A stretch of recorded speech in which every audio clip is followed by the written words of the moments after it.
waxaad ila soo dhaweysaan gabar suugaanyahanada oo lagu magacaabo Tufaax Sheekh Sayid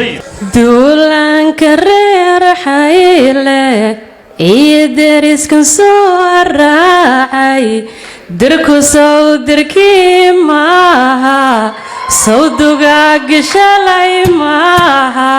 hal dirkeena dabay maaha dubtaya saloolayay dayarteena qalanayay ee shalayta ku diiday maydkaaga ina duugto waa daalimiintiye wadilaagi shalay uune darad wixina gaadhiyo dorkayna la rabaana maanta ninkaan dareemayno waadiyo damiirkaaga nin dhulkaaga doonaya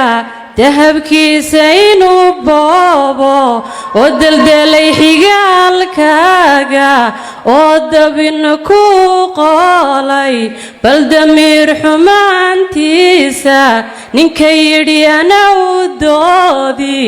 ee dilaalay ciidiisa dembi weyn ha lagu ogo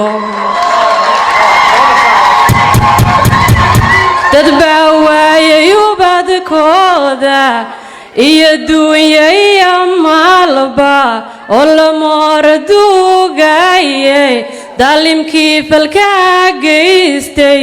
adna wow durbaan tumiye madow iyo garbaataasi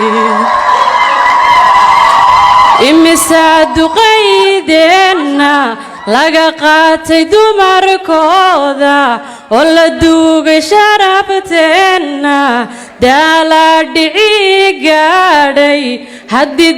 haddii ay dadnima joogto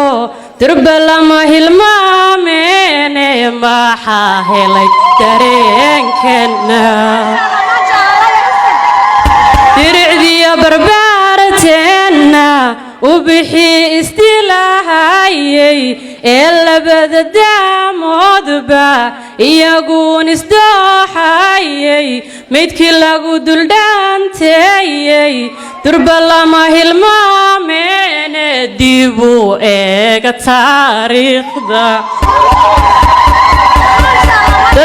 dadkaygaan ismaandhaabsan